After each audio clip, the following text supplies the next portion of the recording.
there, Catherine. Good day, you two. It's nice to see you here at this festive time. So, got any jobs for us?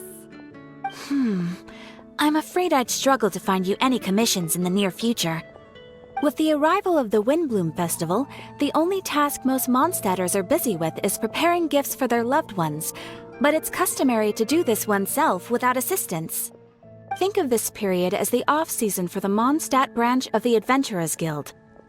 Spring is here, love is in the air, and everyone wants to relax and enjoy themselves.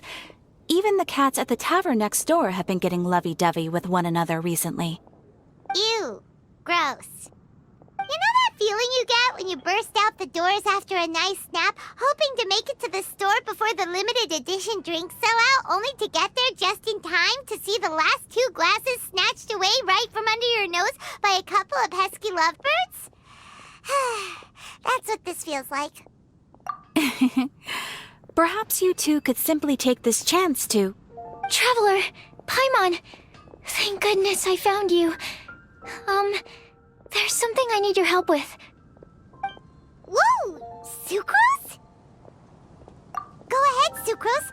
We don't have anything else to do right now anyway. Phew. Okay, here's the situation. I've been appointed as the Windblume Festival's special ambassador by the Knights of Favonius this year. My task is to do good deeds for people during this festival of gratitude and love. Nice one! So how did they decide who to appoint anyway?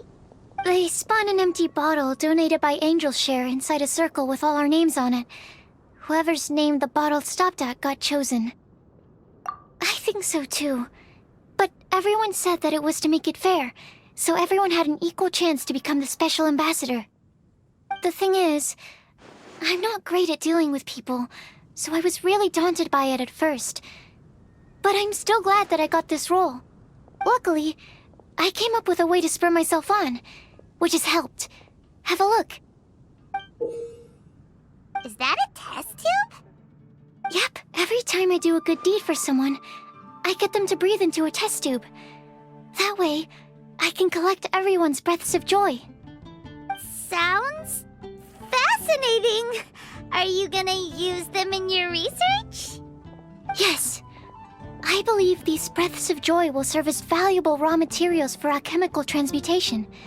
With any luck, I'll be able to produce something truly miraculous. Darn, now Paimon's hungry. Wait, you're doing this on purpose, aren't you? Actually, I meant something even more exciting than that. I can't say for sure until I have more test results to confirm my hypothesis, though. Alchemists mustn't make claims they can't live up to. Anyway, I'm still missing one final breath of joy. Oh, is that all you need help with? That's easy. Just treat Paimon to a sweet madame. Then you'll get your last breath of joy. Hey, come on! Paimon's doing her best to help, okay? So, does it need to be more like official or ceremonious or something? No, joy isn't measured in those terms at all. Let me put it this way. Have you ever planted a fruit seed and cared for it while it grows? In the same way that those tender, sweet fruits are the product of your time and effort, the amount of joy derived from an experience is positively correlated to the degree of hardship overcome during it. For example, in my case, I would say that to experience a statistically significant amount of joy, I'd have to do something like spend 6 months developing a medicine formula to a point where it was finally consistently effective. Similarly, in order to collect a significant amount of joy from other people, I have to find ways to do something sufficiently challenging on their behalf. Oh, Paimon gets it now. Long story short, you want us to help you find people for you to help. Oh, that's pretty tough given that it's the Windblume Festival and all. Oh, I figured since you're such experienced travelers, you might have some ideas. But if even you don't know how to approach this... Yes, you're right. Well, if she's in, then Paimon will help too. With the talking, anyway. But, if things don't work out, can Paimon still get that sweet madame? Oh, come on, Traveler. This is a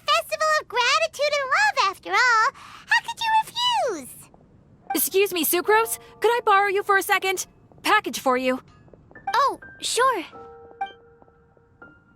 Be right back. Wait! Is that who Paimon thinks it is? That's Kale, right?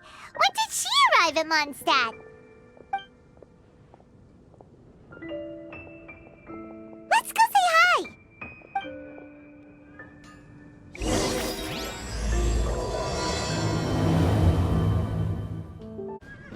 Kale! Hey! Oh, hey you guys. What are the chances? You were staring into space just now. Something the matter? No, don't worry.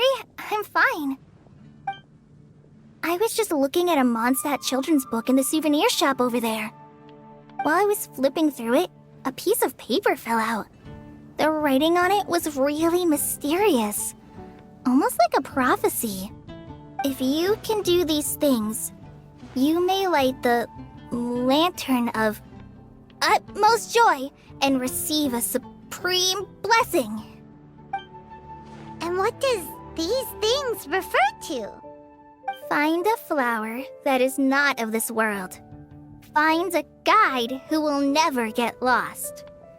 Find one who would never lie. Find a legend that never ends. So, 4 things in total.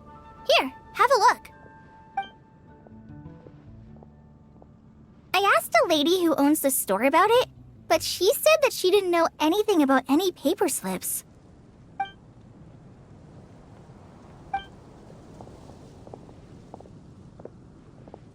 Hi there. Sorry to butt in, but what's the name of that storybook you just mentioned? Oh, it was called The Boar Princess. That is strange.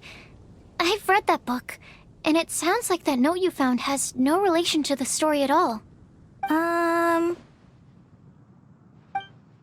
Do you know her? Let Paimon do the honors. Kale, this is Sucrose, an alchemist with the Knights of Aphonius. And Sucrose, meet Kale. She's a trainee forest ranger from Sumeru's Avidia Forest. Hello. Hi.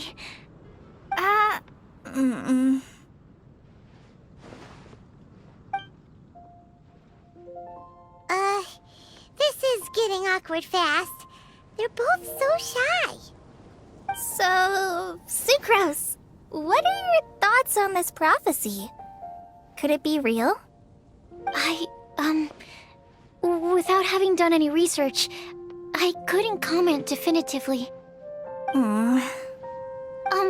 But if you want my subjective opinion, I don't think that it's a nasty prank or anything.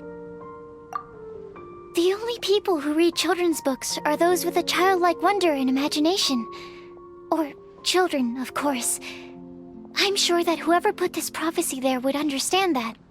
Would they really do this just to spread lies and ruin someone's innocence? I can't imagine anyone being so cruel. That's a great take! I love it! Exactly! Who would want to hurt a child's feelings? Okay, so what do you think the blessing is, Sucrose?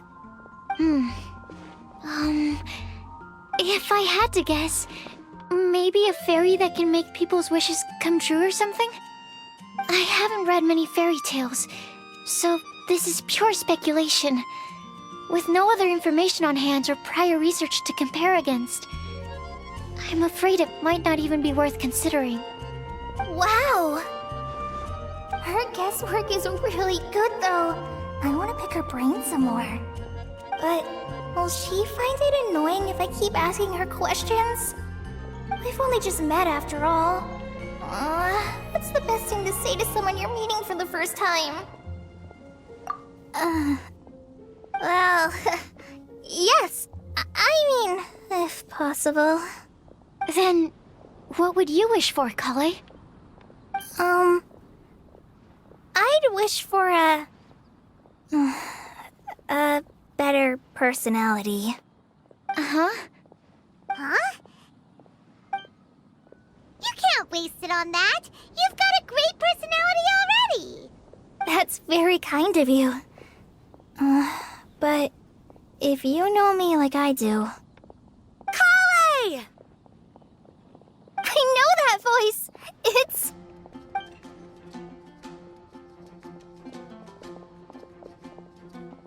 Kale! Whew. You made good time, huh? You're way earlier than I expected. I spotted your green hair way off in the distance. Good thing my eyes are sharp, or I'd have missed you. Amber! Have you been doing well? Did you...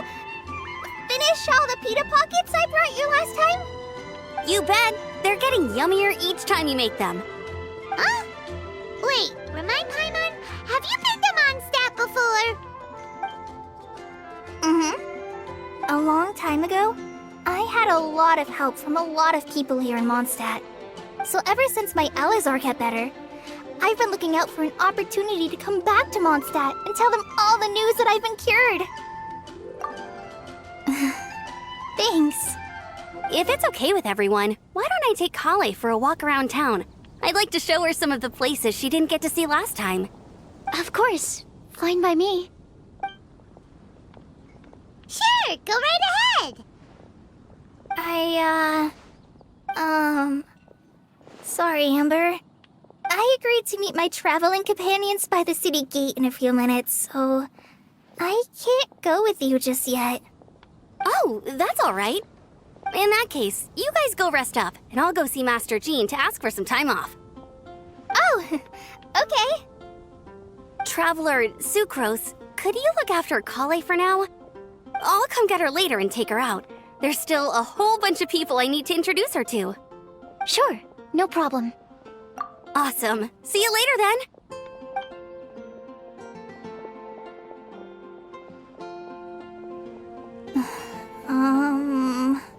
You all right there, Kale? You look kinda disappointed. I'm sorry. I'm just feeling a little shy today. Don't worry about me. Amber wants to introduce me to more of her friends. Am I gonna be able to cope? I've only met Sucrose so far, and I'm already struggling to make conversation. I wish I had a little more self-confidence. Then I'd find it much easier to make friends with people. It's nearly time! Let's go to the gate and see if they've arrived.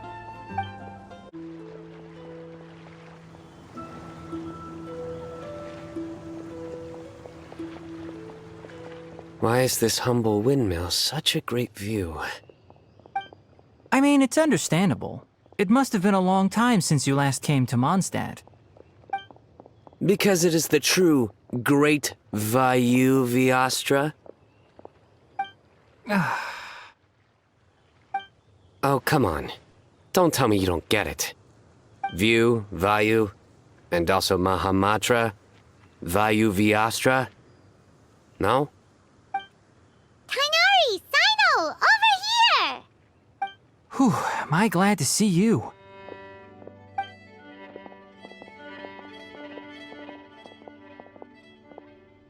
And who's this young lady? Master, this is Sucrose, an alchemist with the Knights of Favonius. We just met. Sucrose, this is my teacher Tainari.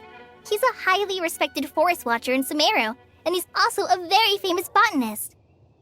Kale's exaggerating. I'm Tainari. Pleased to meet you. So you have a teacher as well. The pleasure is all mine, Tainari, sir. Yep, he's extremely knowledgeable too. And this is General Mahamatra Sino of the Sumeru Academia. He's really famous in Sumeru as well. Greetings. Though if I might say so, we're purely here for personal reasons.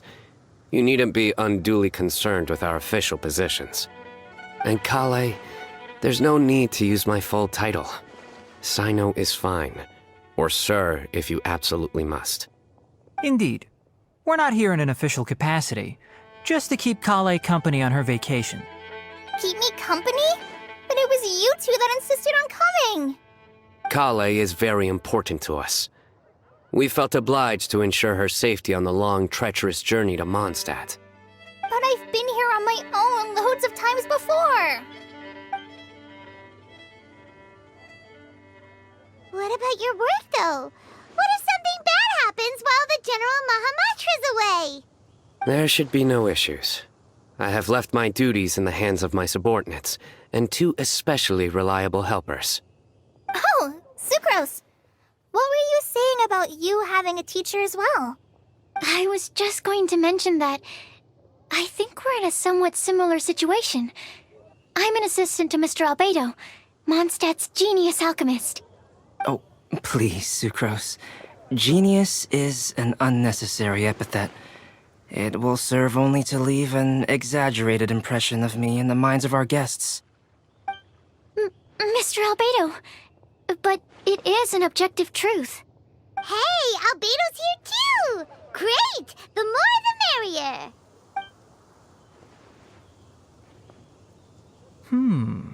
So tell me, Sucrose, since your specialty is bioalchemy, what do you know about the antitoxic properties of the calla lily? Wait! Can we hold off on the nerdy topic for now? Paimon doesn't want to be left out. Oh, as it happens, I've studied the calla lily in quite some detail before, with it being a species native to Mondstadt. I wrote a whole report on my findings. If you're interested, Mr. Tainari, sir, I can go get it for you. We're supposed to be here on vacation, and you're already thinking about how to improve your herbal medicines? Also, I thought we'd agreed to take on new identities for this trip. What new identities?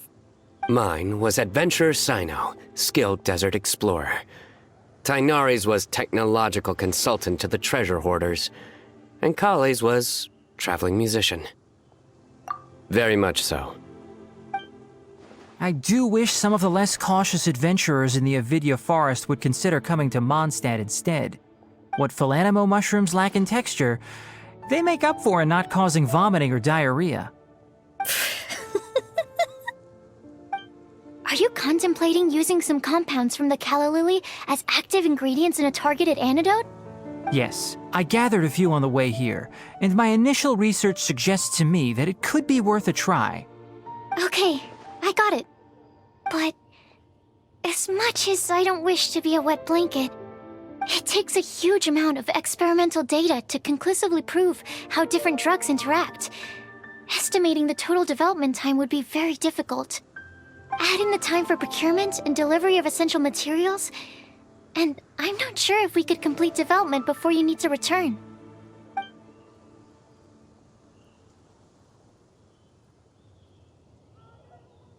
Then please, allow me to help. Mr. Albedo. Apologies for my tardy entrance in the present discussion. I understand you're looking to make an antidote for poisonous fungi, correct? If you happen to have some samples with you, or relevant documentation on hand, perhaps you might give me the chance to review them later. But before that, I invite the three of you to look at this. Food and lodging arrangements? Were you quietly writing this up the whole time? Paimon didn't even notice! Hardly. Rather, I should apologize for interrupting a serious discussion between trained professionals, especially after they've traveled so far to be here, when I myself am neither an adventurer, nor a technological consultant, nor a musician. Nevertheless, I would encourage you to have a knowledgeable local arrange your detailed itinerary while you're in Mondstadt. Take a look, and should you find anything here to be objectionable, it can easily be adjusted. This is too kind of you. These arrangements are quite excellent. It looks great! Even Paimon feels like tagging along for the food and board. That's why it's called tagging along! Very comprehensive. The adventurer, technological consultant, and musician all approve. Thank you. Just one thing. We'd like the chance to cook as well. Why don't we change the group dinner to a camping and cooking trip? I'll help pitch the tents! I can help too. And Paimon will take her to Good Hunter to order some starters. Mondstadt's cold cut platter is not to be missed. Great, then it's decided. Sucrose and I will bring the three of you to your inn for a quick rest. You two, let's meet by the lake this evening.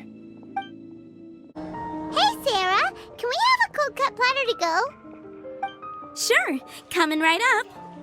Would you like anything else?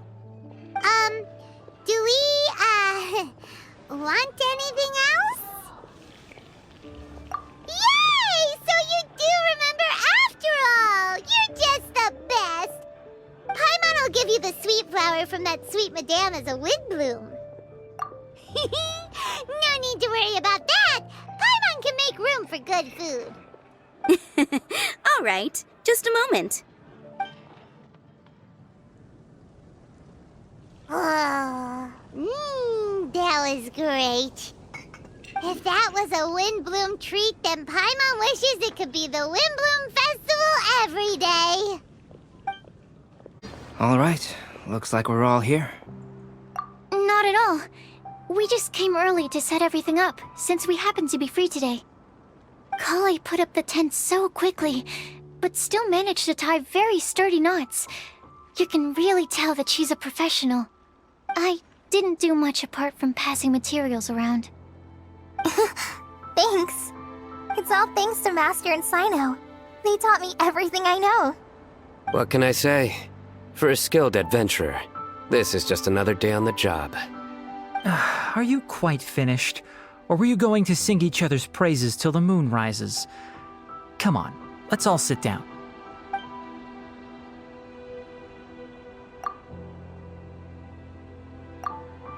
That sunshine sprat was really very good. I didn't watch you cook it, but I believe that the prominent umami flavor of the dish owes itself to more than the fish alone. That's correct. Any further deductions? Let me think. The aroma was quite uniform. Unlike that of a spice blend, it was also unfamiliar to me. So I would venture that it was a Mondstadt specialty. As far as edible Mondstadt plant species are concerned, calla lilies are usually used in soups. So if I had to guess, small lampgrass? That's right. I've long heard that Sumeru's fish with cream sauce is noted for its gentle texture, which brings out the tenderness of the fish. Here in Mondstadt, we're not quite as varied in the use of spices as in Sumeru, but the principle of bringing certain distinct flavors to the forefront through combinations of natural ingredients is very much the same. I liked it a lot. I'm curious as to the exact ratio of ingredients. I'll write a copy of the recipe for you. Would anyone like to try the nutrient-dense meal I made? I'll have some. What about you, Kale? It doesn't look like you've eaten very much. Is your appetite low at the moment? No. I just don't eat a lot normally.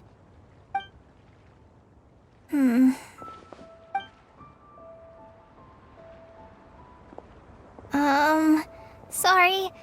I didn't mean to make things awkward. Tainari.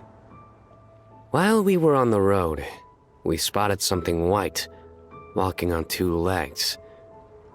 Was that Paimon? Which day was this? Just after passing through Stonegate. Sino, are you sure your eyes were working that day? Or maybe your hood was blocking your vision? Paimon always flies. There's no way she'd ever walk. Is that right? I thought that you'd made me snacked on too many local ground nuts.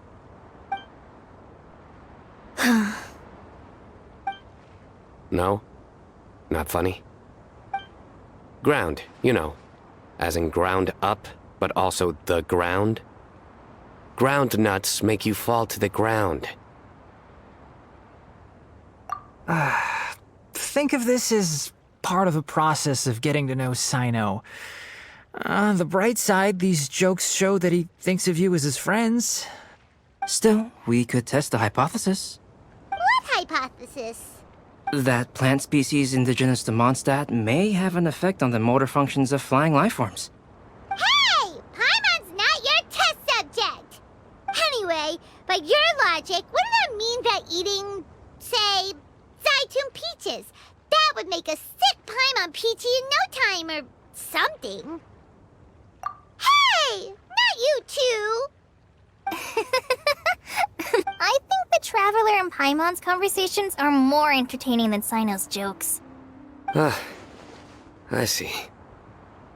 You must have been keeping quiet about this grievance for quite some time now. You seem much cheerier now that you're here in Mondstadt, Sino. Actually, it feels like you're a completely different person. That's because I'm Sino the Adventurer. It's not? In fairness, you only saw him in his work mode while you were in Sumeru. He's actually like this most of the time when he's in a good mood. Yep, it's true. Sometimes when he's eating, he'll grumble about how the bowl is too shallow for the amount of food it contains and other random stuff like that. I understand. Then allow me to reintroduce myself. Before, you knew me as General Mahamatra Sino. Now, please see me as Sino the Adventurer. Yeah, so that's another thing he does. He'll keep repeating something he thinks is funny until you stop trying to resist. So you have two different mental states? Almost like different phases of matter. Interesting. I want to learn to do that too. I think in your case, the two states we would end up with would be highly conscientious sucrose and stupefied sucrose. Oh, by the way, was there any reason in particular that you chose Mondstadt as your destination on this occasion? Oh, well, Lisa once told me that the Windblume Festival is one of Mondstadt's biggest events of the year. I wanted to take this opportunity to give everyone a Windblume as a token of my heartfelt gratitude for everything they've done to look after me. Plus, it was a good chance for Kale to get out and meet some new people. Kale Lily. What? Kale's Windblume. Maybe she should call it a Kale Lily. It sounds very Mondstadt. There's also cauliflower, which would technically make more sense, but somehow it doesn't sound as nice.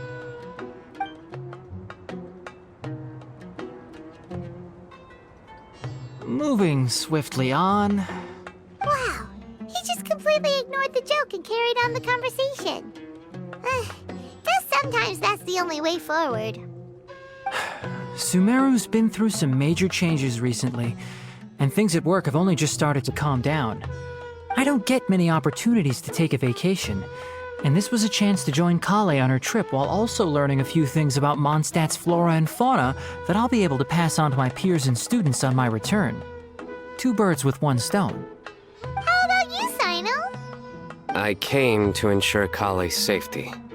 That's just an excuse. Plain and simple. Also, there's the matter of a Genius Invocation TCG custom-made card back. Aha! So you did have an ulterior motive.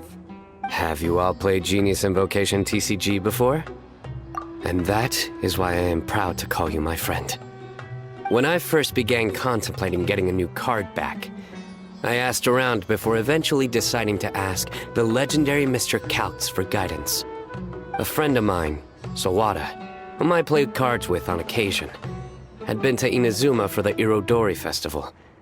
He told me that Kaltz was a Mondstadter, so I should try my luck there. Calx? Isn't that... You mean, he's a friend of yours? I see. So, you came to Mondstadt in search of Calx. No, that is inaccurate. I came here principally to protect Kale. You most certainly did not. Kale's been here on the quiet numerous times, and this is the first time you felt the need to join. Not only me, same applies to you too, doesn't it?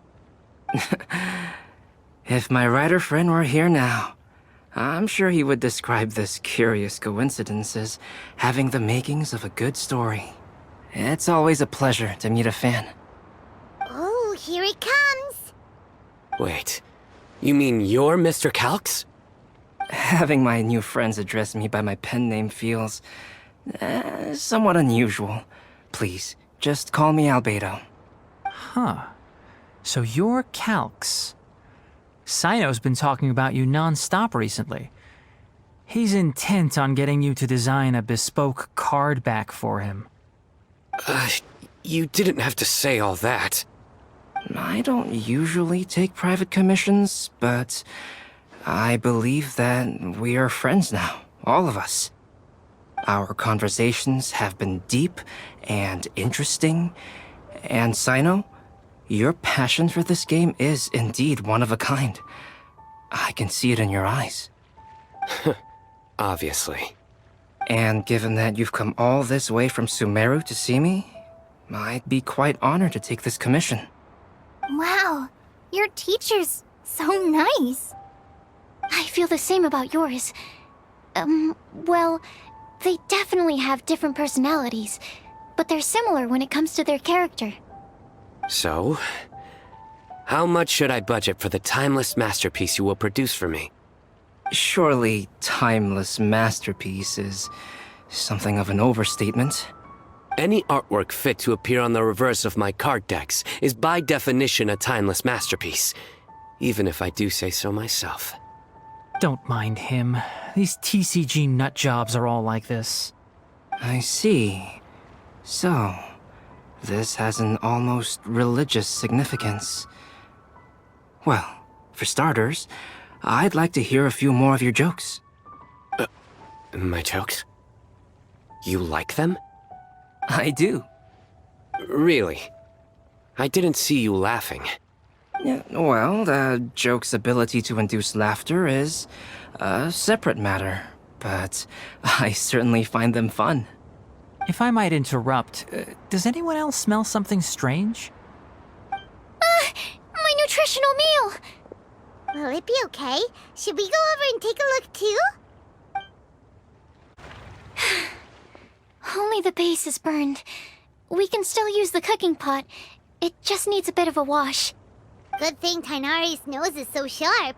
Has he been in this kind of situation a lot before? I know, it's just... I'm sorry to disappoint Sino. I guess we'll have to do this again another day. Oh, yes. I'm not sure if you've noticed. Kali seems a little... depressed. I noticed she was in a low mood when everyone was talking. Remember that note she received? I was just thinking. I want to try solving this riddle and giving Kali the chance to accept the blessing.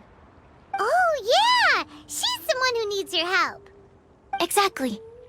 Maybe she'll be willing to breathe into my test tube. But anyway, that can wait. As much as I'd like to make progress in my research, I'd prefer to see her smile. All right, we'll help out too. You will?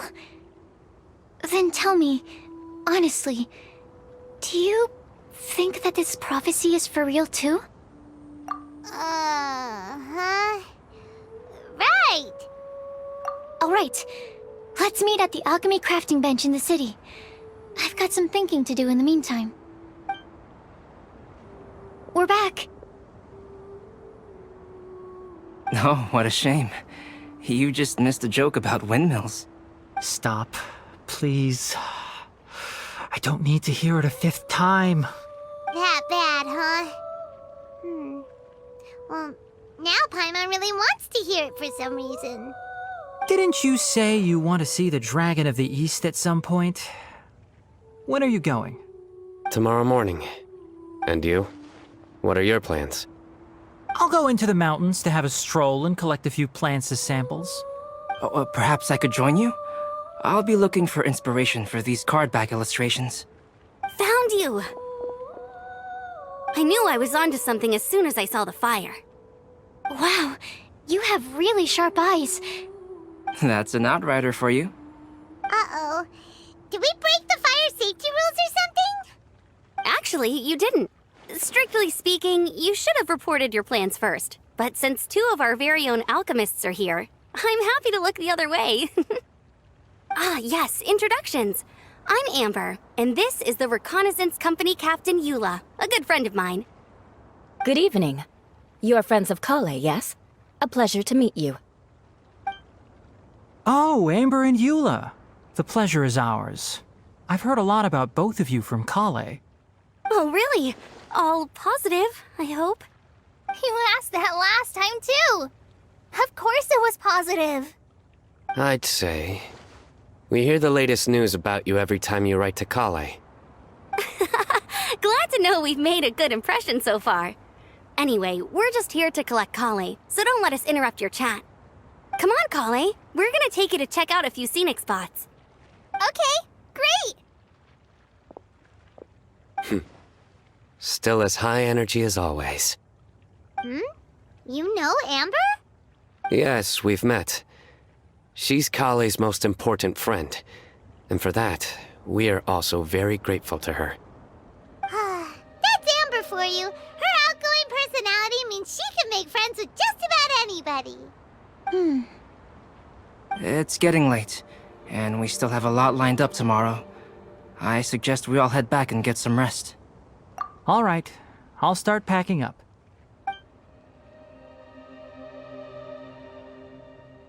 You're gonna get the tone-deaf bard to check out that note, aren't you? Guess Paimon knows you pretty well, huh? Knowing him, he should be hitting the taverns around this time. We can go corner him and make him answer our questions. Let's move!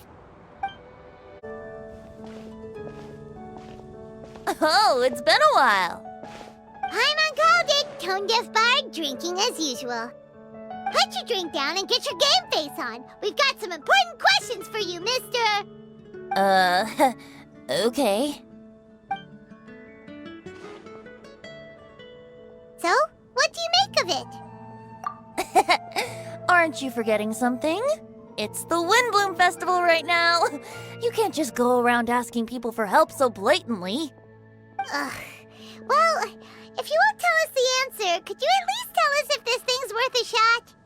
Sounds to me like you want a hint or two. A fine answer. The person who wrote this prophecy is very powerful. If you manage to solve the riddle, good things are sure to happen. Also, I happen to know where this lantern is. Once you've found the 4 things, I'll even write the location down for you. Isn't that generous of me? Whatever. We weren't expecting much from you anyway. You can get back to guzzling wine and blowing wind now. Oh, woe is me. Paimon sees me as nothing more than a drunken wastrel. There are actually a great many things that we bards are required to do. It just happens that enjoying life is the most important one. Once this is over, would you like to join me for a drink? You know, a favor for a favor. A flower that is not of this world. Not of this world. Sucrose! We've got some good news and some bad news. Which would you like to hear first? Let's have the bad news first, I guess. Huh? Really? Don't most people usually want to hear the good stuff first? Oh, all right then. Basically, we went to Windrise to divine the breeze. The wind said that the prophecy is real and that your idea is a really good one. That doesn't sound like bad news. So what's the real bad news then?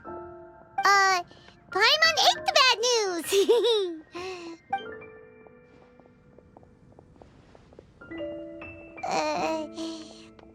Blame Sino! If it's not funny, then it's his fault! It's fine. Well, that puts my mind at rest. Now, back to the other issue I've been mulling over. I was thinking about the flower that is not of this world. It could mean a human-cultivated variety that doesn't occur in nature. But that's basically claiming that it doesn't come from this world in the first place, when actually it's just a variant of an existing breed. So, the initial question is, can the flower's origins be traced back to a natural organism? If so, it cannot be correctly described as not of this world. But then, supposing we identified something outside of that category, whose job would it be to decide whether it belongs in this world or not? Then the question becomes, do of this world and from this world mean the same thing? Or is it deeper than that? Whoa, slow down! Paimon's head is already starting to spin! Okay, I did have one other line of thought as well. What about a flower created using alchemy?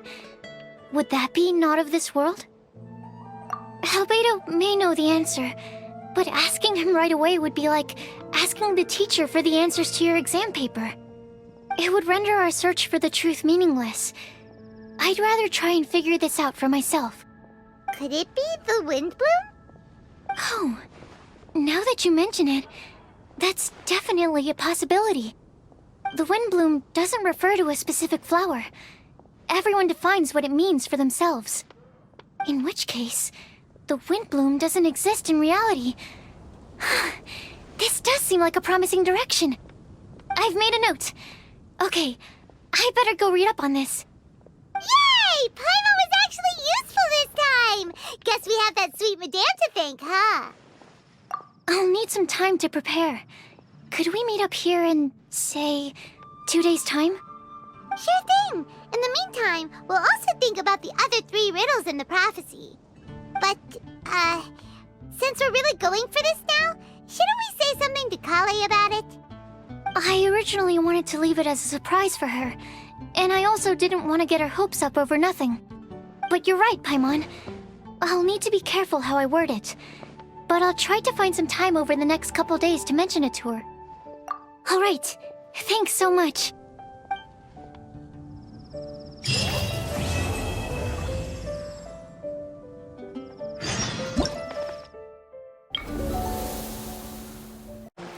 Sucrose, we're here! Oh, Traveler, Paimon. I only just arrived myself, so I'm still getting ready. Ah, and Kale just passed by a moment ago. She said she had some things to sort out at the inn where she's staying, but she'll meet up with us when she's done. Apparently, Tainari and Sino both went out, but she stayed behind because she wanted to help us. Not too bad. After reviewing it again with fresh eyes, I came up with a new theory which seems to hold some water. I'll attempt to explain it as simply as I can. I believe that each of the 4 things in the prophecy refers to a different field of knowledge. So, in a way, the prophecy is a test of the reader's intelligence. But it's unlikely for any one person to have expertise in all these different areas. So I suggest that we seek out one expert from each and get their opinion. Also, in 2 out of the 4 areas, the prophecy seems to want us to find specific people. It may even turn out that the people themselves are the answers. So it sounds like we should put our heads together and list out the people who can help us. Exactly. I think we can go through each riddle in turn and generate 4 groups of names to match the 4 questions.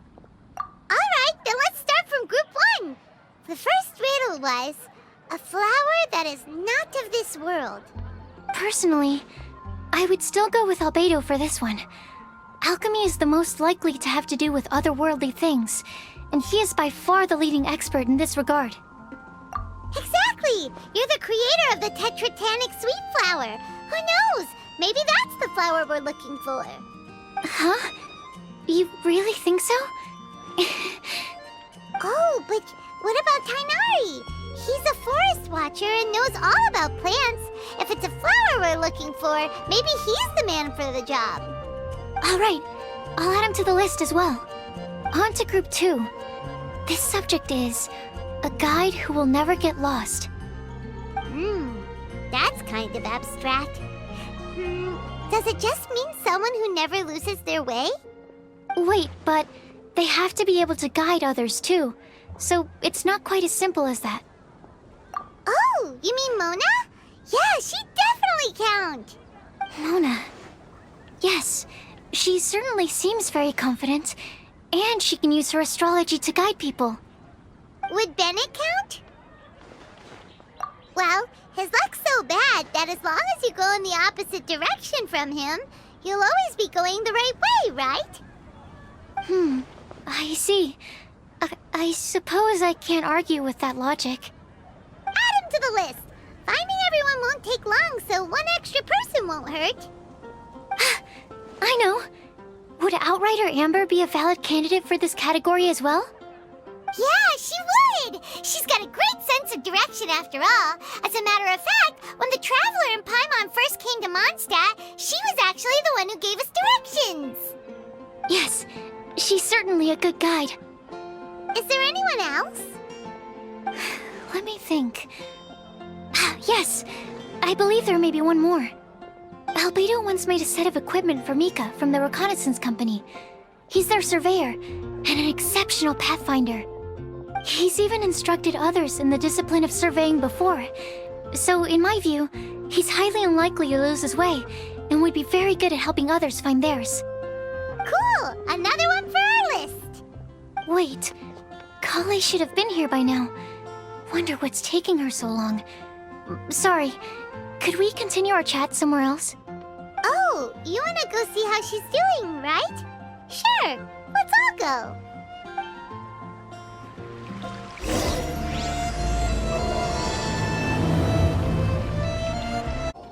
Hi, Kale. Hope we're not intruding or anything. Is everything okay? Sucrose! I was preparing some stuff. Is it time already? Oh no, I'm sorry.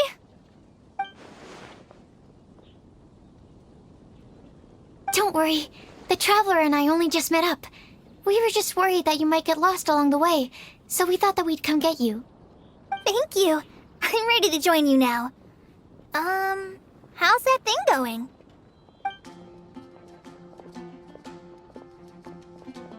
So let's pick up where we left off. Next up is the third line. One who would never lie. Anyone spring to mind? You really think so? Seems like it would be pretty difficult for someone in his position to avoid having to lie.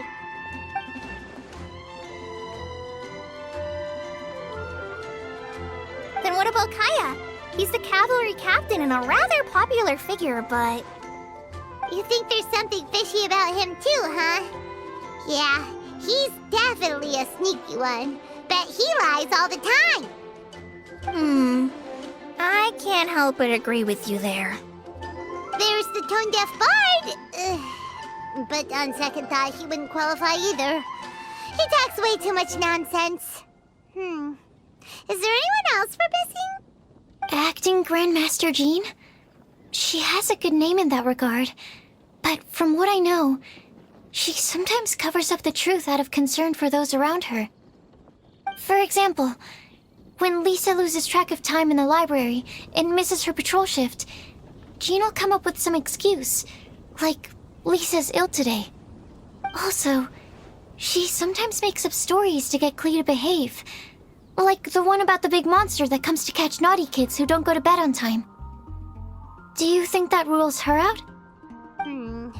White lies are still lies, but do we really have to reject her because of some harmless fibs? It's not like she had evil intentions. No, we're the ones being strict. Rosaria doesn't strike me as the type of person to lie. Oh, Kale, you probably haven't met her yet, have you? She's a sister from the church who looks, a little scary and not very sociable. She stopped by the alchemy bench once, a long time ago, and asked me about Albedo. I thought maybe she was trying to find him, for work or something. But when I asked, she just said that she was curious about him because he was so intelligent, and wanted to talk to his assistant to find out what he was like. A lot of people might have given a more tactful justification, but I could see in her face that she wasn't trying to hide anything. She was just very direct and straightforward. That's why I don't think of her as the lying type. Rosaria doesn't look like the sort of person you'd want to get into a fight with. Maybe she just fights her way out of situations that some people might lie to get out of. I can definitely see that. I've also heard the other sisters say that Rosaria doesn't even make excuses when she skips choir. She just doesn't show up. She's a tough cookie, huh? Let's put her name down. In that case, I think Sino fits in this list too. True. Lying's probably more trouble than it's worth for someone like him. Kinda like with Rosaria. Oh, and Paimon also nominates Razor. Bet he couldn't lie to save his life. I've also got someone else in mind. Noelle, the trainee knight. She's a very honest person. I don't think she'd tell a lie. Alrighty, write her name down too. Wait, there's one more person. You know, our long-standing staffer at the alchemy bench. Huh? You mean Timaeus? Yes, him. Truth be told, he's been love-struck recently. He swore that he wouldn't say a dishonest word or slack off until he succeeds in getting the woman he loves. Timaeus has a crush? Yes, that's right. Well, who is it? Do you know her? I've never met her. All I know is that she's from Liyue. Timaeus says that she's fun, has a great personality, and is very, very good looking. Since we're on the topic, helping Timaeus win the lady of his dreams was also one of my goals for this Windblume festival. But how can we help with that? I don't know. Make sure he uses nice paper and a fancy envelope when he sends letters to her. Help him pick a nice gift and wrap it properly. That sort of thing. Yeah. I had the same situation once in the Avidia Forest. I helped another forest ranger out by delivering a love letter to the coworker she likes. Yep, that sort of thing exactly. Oh, also, I helped him with some of the groundwork for one of his research projects. He must have appreciated it, because he gave me a refrigeration device that he's been developing as a thank you gift. Is it any good? I mean, it looks nice. Sounds like a no. Alright, guess we'll put Loverboy down on the list then. Okay, so last of all, we have a legend that never ends. Anyone come to mind for this particular line? Lisa, perhaps? A librarian understands books best, and aren't most legends written down somewhere? When I think about legends, fairy tales and picture books come to mind. Maybe Kale. She read a lot of fairy tales when Tainari was teaching her to read. Oh, Do I count? of course you do. I'll put you on the list. I prefer to read things like an illustrated analysis of alchemical substances and their uses, the fascinating principles of crafting, and hypotheses of life. Point taken. Paimon didn't quite understand any of those. Klee might be a good choice. Her mother, Alice, is a renowned traveling author, so I'll bet she's been exposed to all sorts of myths and legends. Alright then, Klee makes the short list. Well, that should just about do it. Next up, we should go and ask the people on the list about the prophecy. Do we have to ask absolutely everyone on the list? It seems like a lot of people. It is. So, I was thinking that perhaps we should split up. That might make our search more effective. Okie dokie. Also, I've thought of a method of gathering feedback. No problem. We can do that. You and the Traveler are practically joined at the hip, so you two can go together. I'll pair up with Kale. Capable Kale and sensible Sucrose. Sounds like a winning combination. Okay. I promise I'll help. Capable Kale. Yeah, I got this. Rest assured that the unbeatable Traveler and Paimon will do our part too. Off we go. I plan on starting from the person with the most defined stronghold. So let's go to the library. Lisa should be there. Stronghold. That's an, interesting word to use. Maybe den? No, that's even worse. How about layer? Here we are, Lisa's lair. Oh no, that was a bad word choice. Now Sucrose is using it. It's all my fault. Lisa, might I ask if... Huh?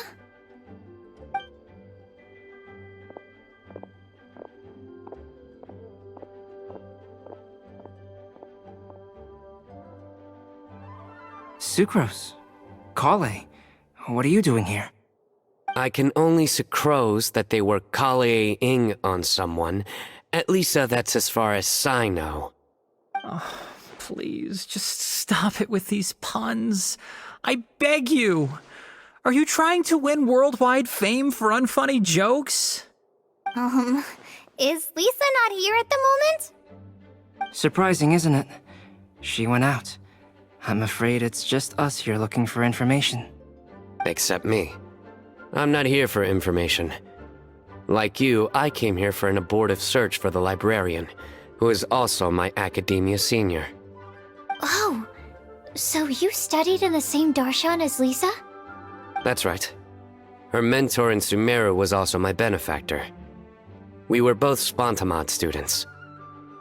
Wow, that's cool. But wait, we're getting sidetracked. We came here to look for some information. Kale and I are investigating a prophecy, and we were hoping you all might be able to help. Oh? What sort of prophecy?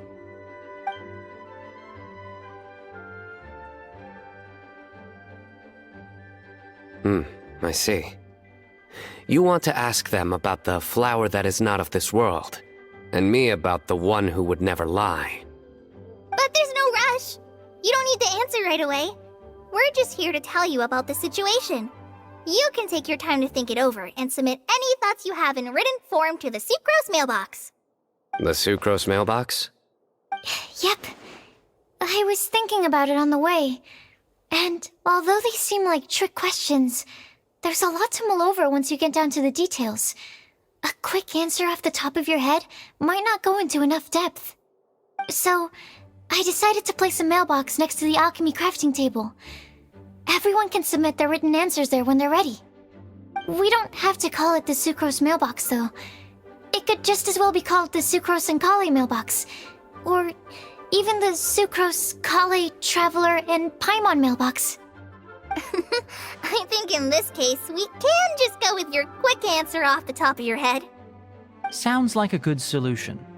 Certainly more reliable than verbal discussion alone. Agreed.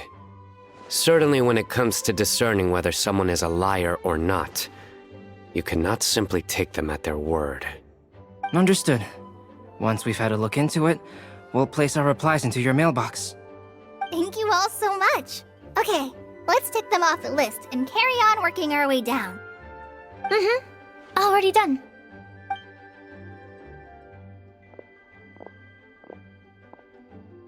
I'm pleasantly surprised to see those two introverts getting along so well. Do you get the feeling that Kale's return to Mondstadt has emboldened her more contrarian side? Yes, I'd noticed that too. Traveling and meeting old friends are both good for the body and soul. And isn't rediscovering one's youth while revisiting old haunts a worthwhile pursuit? When I first met Kale, she'd never known happiness or youth. But things are different now. Her Elazar being cured was a huge milestone in her life. Kale is a very sensitive and introverted child. I'm sure you must have noticed that too, Albedo. From the time she's been in my care, I've observed that she's actually a very lively character by nature. But she had a very rough start in life, and it changed her. So, might I assume that your respective claims of looking for plants and artists in Mondstadt were just pretexts? I wouldn't say that. Both Kale and Genius Invocation TCG are very important to me. Would it really kill you to just say yes in this situation? Fine. Yes, we came out of concern for Kale. She's been back to Mondstadt of her own accord several times, but it has led to no significant improvement in her mood. Well, it won't hurt to give her some more time. I believe that Sucrose might be able to help her. Sounds like an extension of your own self-confidence as her teacher. You could say that. In a similar vein, I've heard that Sumeru scholars often build their social relationships based on their academic ones. Is that true? I suppose it might look like that from your perspective. Sumeru society is something of a special case. The reason it is known as the City of Learning is because all of its resources are in some way linked to academia. As such, academic resources equate to social capital. It is not unheard of, for example, for people to build a family in order to pursue further studies. But the relationship between the three of us is not an academic one turned social. We've never even worked on a paper together for starters. Oh, so the academic paper is the nexus of the academic family. Interesting. I would think of us more as siblings. An equal and pure relationship, unaffected by academic considerations. as much as I'd prefer not to admit it, that statement is not inaccurate. I can understand that position. I have a younger sister myself, and it's only natural for me to be protective of her. What you describe fits the idea of a city of learning, as I imagine it. The family is where all social relationships intersect. As such, a family founded on common goals may actually be more stable. By the way, who's the eldest between you? Let's not go down this rabbit hole, please. In terms of age, I'm the eldest, of course. He just doesn't want to admit it. But your mental age is younger than that. I dare say even by enough to be the youngest sibling. Perhaps I could bring Kale into this happy family to be your elder sister. No. You will never see me admit to being the youngest sibling. Except perhaps as a last-ditch effort to turn the tables in a game of cards.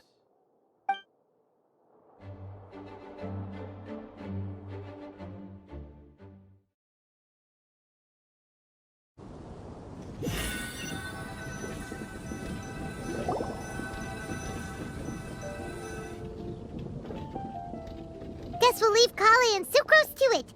Fingers crossed all goes well for them. Now then, where should we go first? Let's try our luck at the bulletin board, shall we? A lot of people tend to show up there at some point in the day. Maybe we'll get lucky. Nice! Just as we hoped! There's a load of people here. Huh? Even Lisa's here. Hey there, Traveler and Paimon. It's been a while. How have you been? We've been doing pretty well. You look surprised, cuties. Is it because of me? Teacher is not at the usual place. Oh, please. It's not as if I'm glued to my chair. I like to get out for a little fresh air every once in a while. Mika's here today, so I thought it'd be a good time to introduce him to Bennett and Razor. They're all out and about quite often, so it's helpful for them to get to know one another. Hello, everyone. My name is Mika. I look forward to working with you. No need to be so formal. We've known them for ages. They're cool. Windblume. Fun? Actually, we haven't gotten to the fun part yet. We've been busy investigating a prophecy. A prophecy? What kind? A good one or a bad one?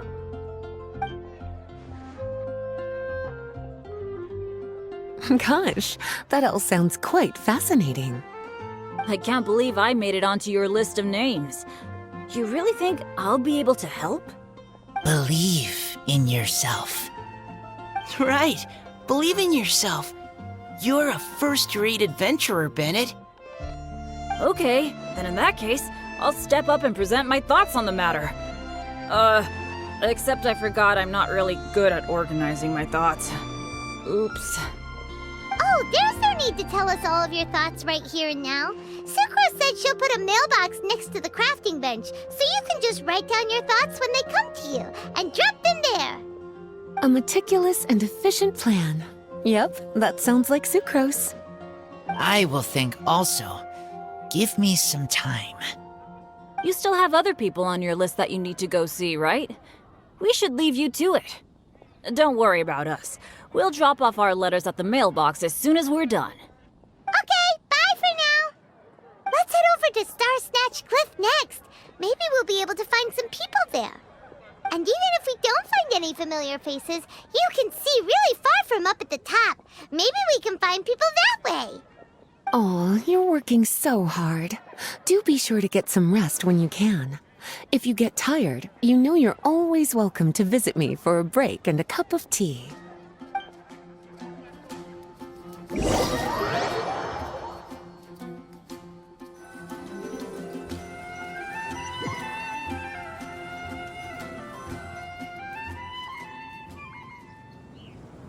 Where to next? Let me check my notes. Huh, this way. Got it. Kale, please follow me. Oh, it's our lucky day. There are several people over there. Amber? Wow, and Eula's with her too.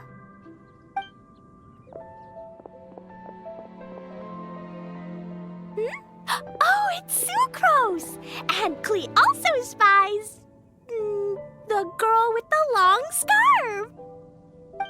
Kale, we were just talking about you. Ah, right. I don't think you've been introduced to Noelle before. Kale, this is Noelle, maid of the Knights of Favonius. Nice to meet you, Kale. I missed you the last few times you were in Mondstadt, so I'm glad to finally meet you in person. Oh, nice to meet you too, Noelle. My name is Kale. But you already knew that. Relax, you two. There's no need to be so courteous. We're not on some kind of diplomatic mission here. Klee, what are you doing here? Are you planning to blast some fish? Nope. Klee's on patrol with the other knights. Huh. Now that you mention it, it looks like everyone here is a Knight of Favonius except for Kale and me. I'd heard that there was a very young knight in the rings, but it's still a surprise to see with my own eyes. Kale, what do you do? I'm a trainee forest ranger in the Avidia Forest. Trainee? It means I'm not officially a fully qualified forest watcher yet. I'm still learning. Oh, you're just like me. I'm still working towards becoming a fully qualified knight. Technically, though the distinction is hardly relevant right now. This isn't a very formal patrol. We're just chatting. Don't panic, Kale. Just pick a topic and join the conversation. Don't panic. Whatever you do, don't panic. It's just Amber and her friends. There's no need to be nervous. Let me guess. Were you chatting about the new guests in town? Yup. A few folks from Sumeru have come to visit, so we're brainstorming a few nice surprises for them. Amber! Sorry, At least I didn't say anything about what the surprises are. Oh no. How am I supposed to join this conversation now? What do I say to that? Speaking of nice surprises, we've actually had a fairly big one recently. What kind of surprise? Tell me! Tell me! I'm saved. Sucrose is giving me a lead-in. Now, I just need to follow on from what she's already started talking about.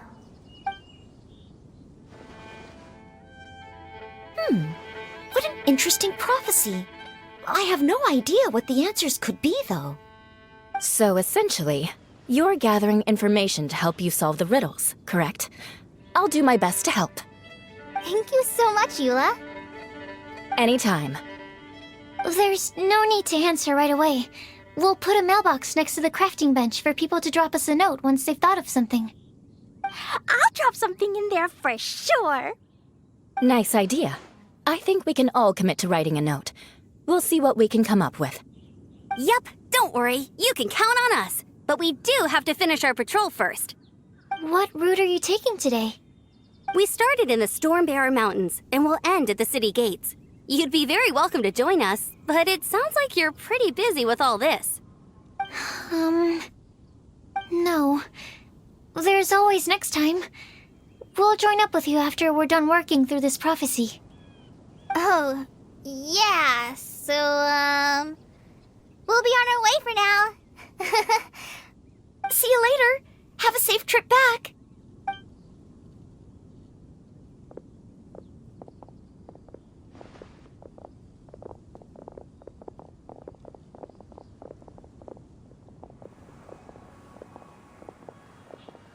Are you okay, Kale? Was it that obvious? No, not at all. It just looked like you had something on your mind. So that means it was obvious. Whatever's bothering you, you can talk to me about it if you want. I'm happy to help. Thanks, Sucrose. Well, the truth is, I don't really know how to act around Amber and the others. Really? I thought you two were good friends. We are. Amber's a really important friend to me. I don't know. I guess if I'm being completely honest, the problem's probably with me. The first time I came to Mondstadt, I was really immature. I didn't want to let people in, and I was generally pretty awful to everyone. Amber was the one person who didn't give up on me, and if it wasn't for her persistence, I wouldn't have found a friend at all. Without Amber, I might not even be here today. And because of that, I really look up to her. I think of her as my role model, and hoped that maybe one day I could learn to be like her. But after trying and failing for several years, I think I finally realized I'm no Amber, and I never will be. Looking back, it seems silly that I ever thought like that. We're nothing alike at all. My personality's so weird. I always get so anxious and I overthink everything. Aw, Kale, don't say that. Sucrose? Would it be okay if I told you a bit about my past?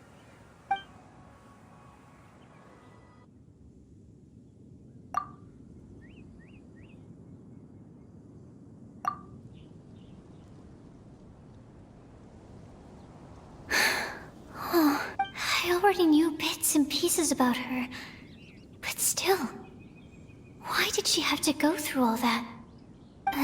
I'm sorry. We've only just met and I'm already dumping all of this on you. This is why I get so frustrated at myself. I'm always doing this.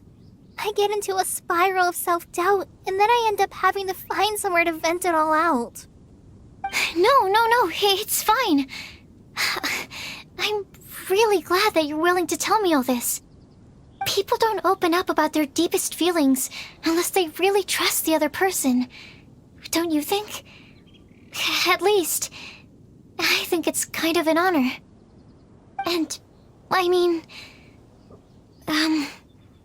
you've probably noticed by now, but I don't have the best social skills either. I always just end up talking about the things I'm interested in, and going on and on. But even so, you still listen to me when I talk my head off about alchemy. It's a relief to listen to you talking about yourself for once. If you hadn't told me all of those things, I never would have guessed that you struggle so much. Honestly, I feel like we're very similar people. Really? Yeah. Everyone has their own problems to deal with. I certainly do. All the feelings that you talked about just now, I totally get it. It takes so much more effort for us introverts to fit into a crowd. When you were saying about how you try to think about what to say in advance, and you're constantly terrified of saying the wrong thing and making things awkward, I relate to that so much. Oh, and also that part about studying under a genius. In fact, before meeting you, I'd never met anyone who seemed so similar to myself. Oh, I'm not very good at giving words of comfort or anything, and I'm not gonna tell you to just get over it or stop worrying about it. How about we just sit here for a little while? We don't have to force a conversation if we can't think of anything. We can just sit here together. Sucrose has stopped talking, but for some reason, this doesn't feel awkward at all. Maybe she's right, and we're more similar than I realized. In Sumeru, I always like to find a quiet place to just sit and watch the scenery, but it's always by myself. I never thought there'd be a day when I could do this with someone else by my side. Mondstadt's breeze is so gentle and soft. Hey, Kale. See that cloud over there? Doesn't it look like one of my test tubes? I don't think so. Sorry. Then, maybe we're not quite on the same wavelength on everything. At least, not when it comes to looking at clouds in the sky. Thank you, Sucrose. I feel much better after talking to you. Yeah, it helps a lot, doesn't it? I also vent to my flasks sometimes. The next time we get the chance, I have to show you my Tetratanic Sweet Flower and my Tetratanic Windblume. Your Tetra... what? Two of my favorite things I've made. They're really cool. I think you might like them. Oh, okay. Yeah, you'll definitely have to show them to me sometime. I brought some crackers with me. You want one? There's cheese flavor or tomato flavor. Sure. I'll try the cheese one. Aw, look! They're enjoying the scenery together. Shall we go play with them? No, it's fine. Let them sit for a while. We're not what Colleen needs right now. She needs a new friend. Someone different who's never met her before. I don't get it. Is there a difference? There is. You'll understand once you're a little older, Klee. People can draw different kinds of strength from different kinds of friends. And right now, Colleen needs someone that's just not the same old me. Star Snatch Cliff! We made it! Paimon hopes we find someone we need here. Help! I beg you, please don't let go! Who's that yelling? Let's hurry and take a look.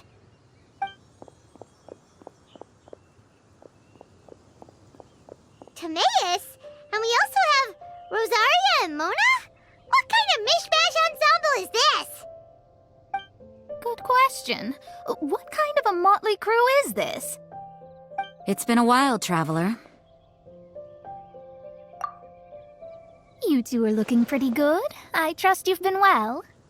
Yep, we're definitely faring a lot better than this poor guy on the ground. Hey, please don't rub salt in my wound. I really have been trying my best. Oh, you're one to talk. If this sister hadn't grabbed you in time, then you'd have been seriously hurt, if not dead. I know. I really am grateful, miss. I can't thank you enough. Don't mention it. Just lending a hand. Quite literally. And had she not lent him a hand and pulled him up, he would have gone tumbling down the cliffside. What happened? Did Timaeus almost fall off the cliff? Well, so what actually happened was I came to Star Snatch Cliff today to pick some flowers and ran into Mona on the way.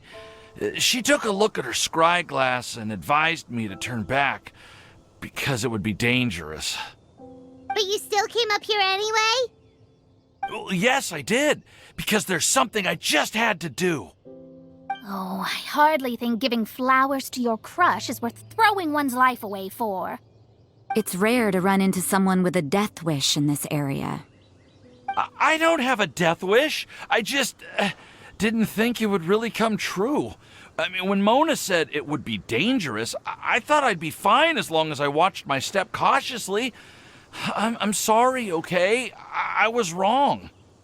I'm telling you, I'm just here chasing the love of my life. Love-struck Mondstadters is what the Windblume Festival's all about. Okay, that explains you. But why is Rosaria here? I was looking for a quiet place to escape the crowds. I wasn't planning on having to save a life along the way. So that's why the scryglass just showed danger instead of fatal danger. Very funny. Anyway, Traveler and Paimon, what brings the two of you to Star Snatch Cliff? Just trying our luck. We've got a lot of people we need to see today, so we've been all over the place. Actually, you're some of the people we were looking for. Huh?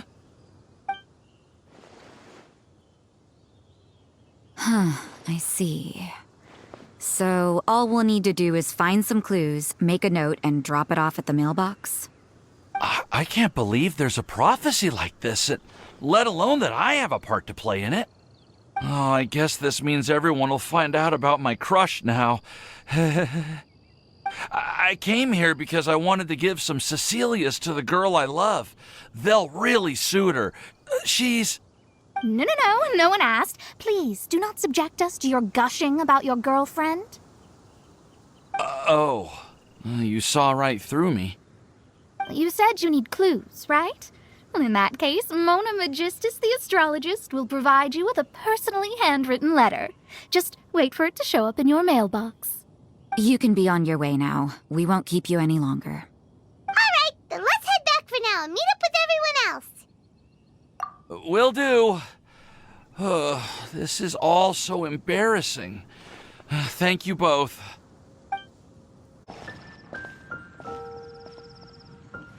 We're back! Oh, but it Welcome back! Did everything go well? Yep! We managed to find and talk to everybody! We got back a little early, so we took some time just now to put the mailbox together. We got really lucky today. The vendors were feeling super generous, so we didn't even need to pay for the materials. It's just a shame that Kale got a splinter. Don't worry about me. I'm used to working in the rainforest. I get splinters all the time. I've already taken care of it. We've already wrapped up everything on our to-do list for today. So, all we need to do now is wait for everyone's letters to arrive. Traveler, Paimon, why don't you get some rest while I keep an eye on the mailbox?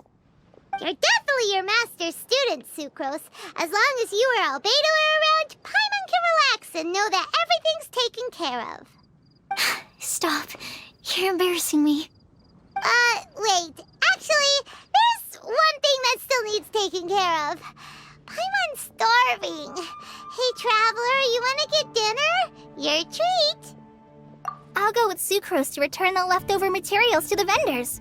You two, go get a proper meal. We can't have anyone going hungry. Yeah, now would be a good time for a break.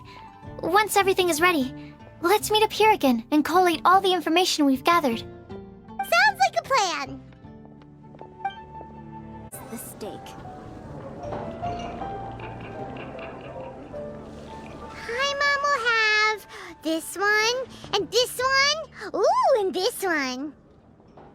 Hey, Paimon's really hungry! And don't forget, Paimon's also ordering for you, too.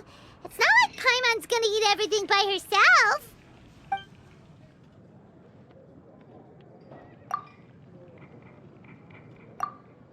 Ooh, Paimon is super full. Is everything packed up and ready? What do you think about meeting up at 5 to go to my house? Yes, everything's ready. I've packed some great wine and smoked ham. Oh, your parents will love it. Ham? Look, we've known each other for quite some time now. Don't you think it's been long enough for you to remember that we only eat bacon in my house?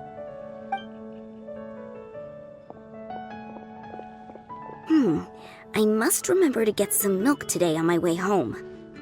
Please, feel free to pay a visit to Cat's Tail anytime. Enjoying the scenery? Oh, Tone Deaf Bard! Are you here for some food as well? Oh, I can put something on your tab? Well, that's a pity. I already had a few drinks before coming here. I shall take you up on your kind offer another day. There should be no shortage of opportunities in the future. Anywho, you should be getting ready to thank me. I come bearing good news. What kind of good news? Behold!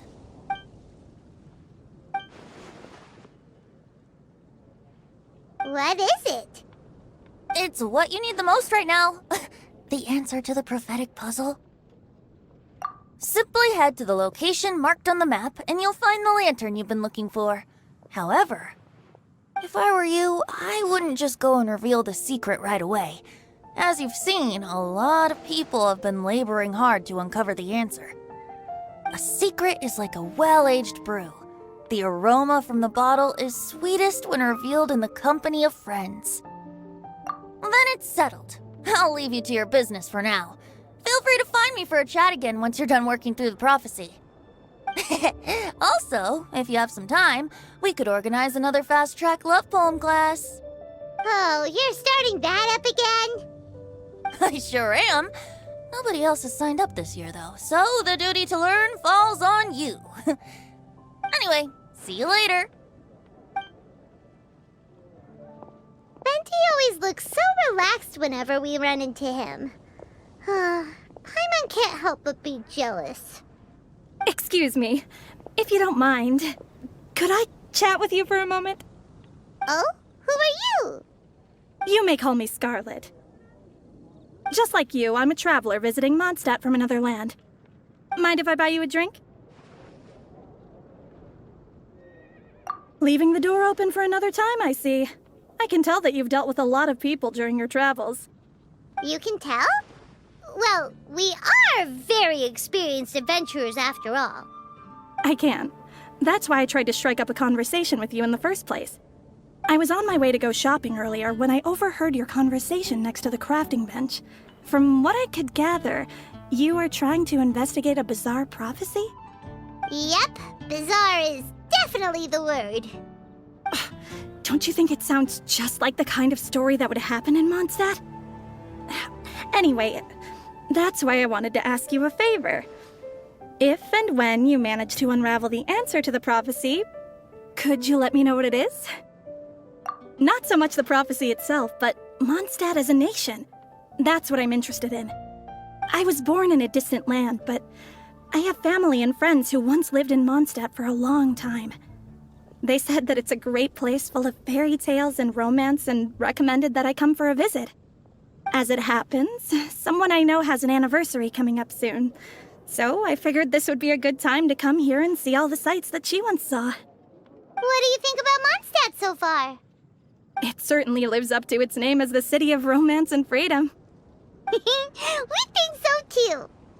So, about the prophecy. Thank you. You're very friendly. It's been a real pleasure to meet you. I'll leave it to you then. Hope you continue to enjoy the city and have a wonderful day.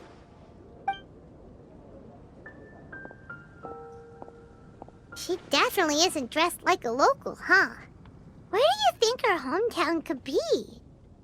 Please find me a flower that is not of this world, and a guide who will never get lost. Find me one who would never lie, as well as a legend that never ends. Huh?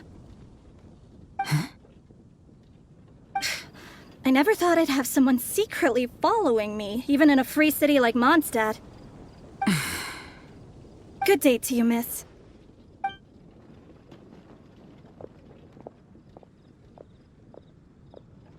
Hey, we're here! Traveler, Paimon, great timing. We got a lot of letters in the mailbox, and I just finished sorting them into 4 groups. Nice work! Well, the real work hasn't even started yet. Which batch of letters should we read through first?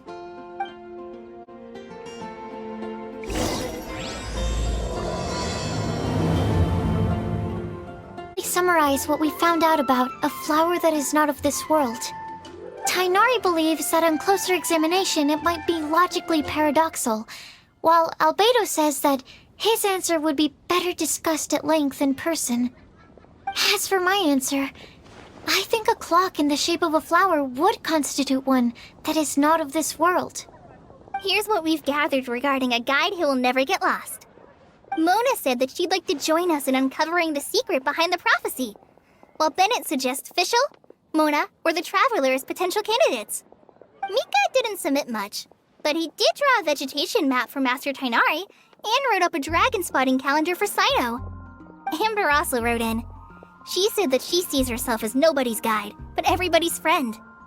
As for one who would never lie, Rosaria removed herself from consideration, but both Razor and Sino are willing to support us in our search. Timaeus seems to have forgotten to write to us. And finally, this is what we've gathered on a legend that never ends. Klee said that her mom has a number of friends who like to write storybooks. Lisa believes that legends live forever in people's hearts. I think that for a legend to be never-ending, it has to be filled with hopes and dreams, and actively passed from one person to the next. So, what are the answers to the 4 riddles then? You're really smart, Paimon. I bet you can figure it all out in no time. Or, let's all share our thoughts on what we think the answers might be. Wait! Wait for me! Oh, Timaeus! What brings you here? I'm sorry, I really am. The time just got away from me and I didn't get around to writing that letter. However, I'm happy to announce that I think I can be the one who would never lie. Huh? This is kinda sudden. Not that we don't trust you, Timaeus, but, could you elaborate a little after you catch your breath? Of course. Do you still remember the time I, collaborated with a certain Miss Ying-R? Well, basically, she helped me out a lot with my research into potion making once, and, well, we've stayed in touch through letters ever since. Wait, so Ying-Er is the girl from Lila that Sucrose mentioned earlier? We always assumed you were hard at work every time we saw you at the crafting bench. So you've just been writing letters to Ying-Er the whole time? No, I mean, not all the time. I've done some work too. And anyway, our correspondence covers a lot of serious topics, like perfumes, potions, alchemy. Anyway, a few months ago, I made a vow to the heavens that I will be true to myself and never utter an insincere word until the day that I've managed to win Miss Ying-Er's heart.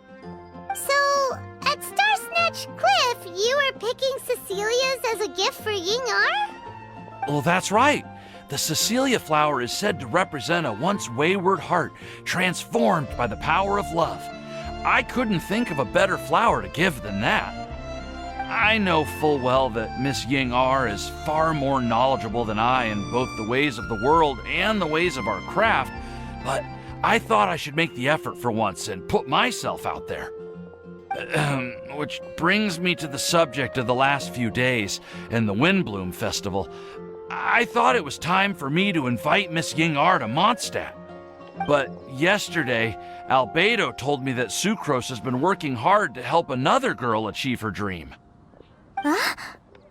And when I went to take a look at our roster, I saw that she'd done my remaining work for me. I feel incredibly guilty. I've been spending all of my time in my own fantasy world while everyone else has been bending over backwards to help other people. How could I ever hope to be worthy of Miss Ying-Er's love if I'm so selfish? Oh, Timaeus. And that's why I've decided to join you. But then what about Ying-Er? Yeah, haven't you been planning this for over a month now? You said you were gonna invite her to Mondstadt. Well, yes, I did mention in my letters that I'd like her to visit, which is why I just sent her another gift with my hand-picked Windblooms, along with a handwritten letter. I explained that a matter of great importance has presented itself to which I must devote my full attention for the time being. As soon as it's resolved, I'll make haste to Liyue to pick her up in person. I made sure to package the gift and letter with the greatest care. All I can do now is hope that she'll understand. Point being, please know that I sincerely want to support you in this endeavor. Plus, I think I'm an honest person. As far as I recall, I don't think I've told a single lie in my life. Well, you certainly convinced Paimon with that speech. Don't worry, Timaeus. We won't let your determination go to waste. Thank you, Timaeus. Ah, thank you, everyone. I promise to do everything I can to help.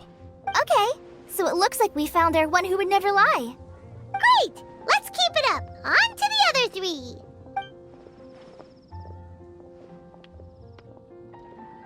Okay, Paimon will do the honors. We have with us here the flower, the guide, the legend, and Timaeus. Huh? Why did you only say Timaeus' name? You should say my name, too. All right. We also have Klee. That's me! With Klee here, this all somehow feels like we're getting ready for a field trip. There's nothing wrong with a more relaxed atmosphere, is there? Of course. We will soon see if my hypothesis has any merit. Actually, I'm still feeling a little nervous. Me too. But weren't you all fired up just a moment ago? Yeah, you're right. Okay, let's do this. Actually, I'm a little worried too. Deep breaths. Deep breaths. I know what you're feeling. Saying anything becomes so much harder when there are so many people watching. Well, does anyone know the exact location of where we're headed, or should I do a reading on my scry glass? According to the prophecy, once we've figured out the answer, we should test it at the Lantern of Utmost Joy. Wait, but where is this lantern? Oh, we know something about that. What? Wow, that's amazing. amazing. You really know how to do everything under the sun. Then we'll let you lead the way. This is it! We're off to find the sacred location of the Lantern of Utmost Joy!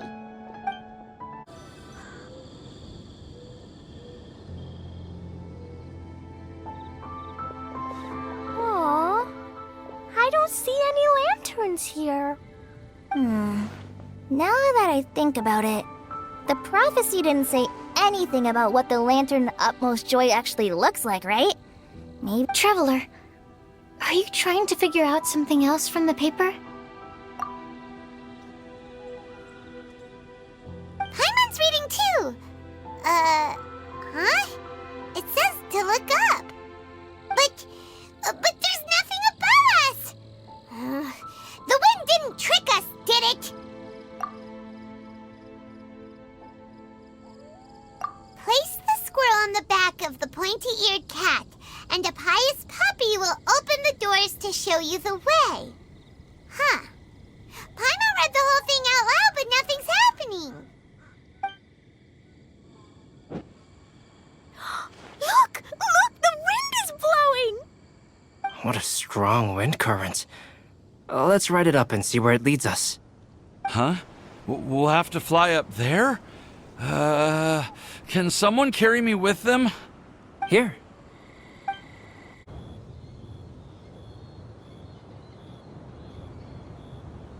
How did this little island get up here in the sky? Did somebody make it? Just to be safe, I've been jotting down our entire route here. This way, no one will get lost. Oh, good thinking, Kale. Huh. Who would have thought we'd find this kind of table here? Weird. It's almost as if someone was holding a tea party. I never would have guessed that such a place could exist. Right above Mondstadt, too. Wow, look at that pretty lantern on the table. There's even a chair for each side of the lantern, too. There seems to be something on the back of this chair.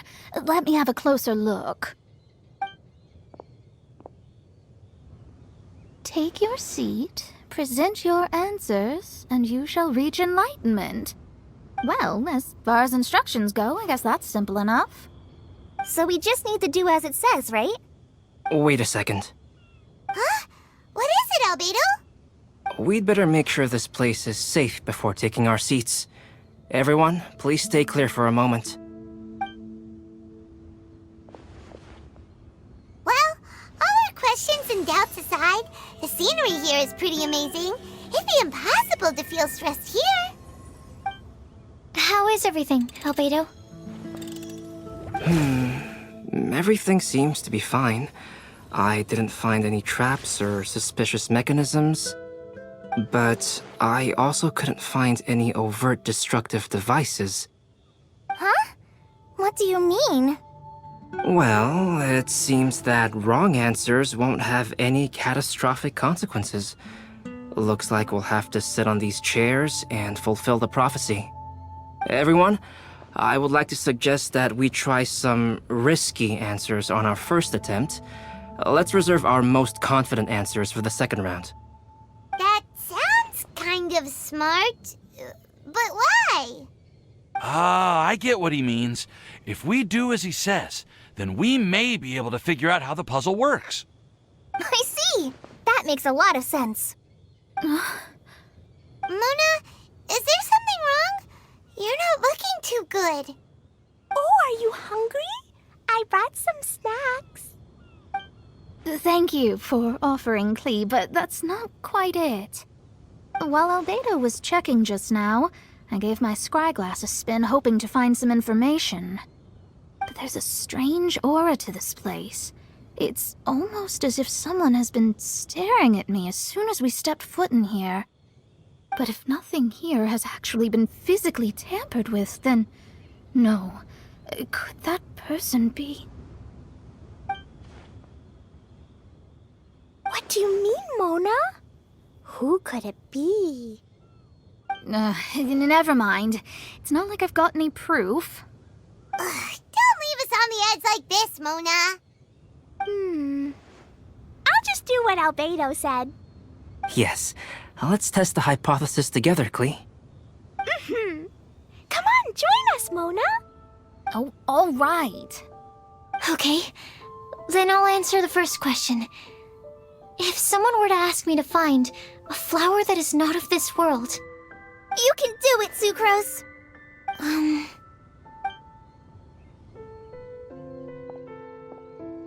then I would fetch a tetragonic sweet flower. All right, I'm up next. My part of the prophecy is to find a guide who will never get lost. Kale, I hope you found your answer. My answer is that I will be that guide. For a long time, I have been guided by others. It's taken me a while, but I finally made it to where I am today. Although I still haven't made a name for myself, and I'm still quite immature, I would still like to put my name forward, because I would like to become a guide that can help others. I want to help others the same way Amber, Master Tainari, Sino, and everyone else helped me.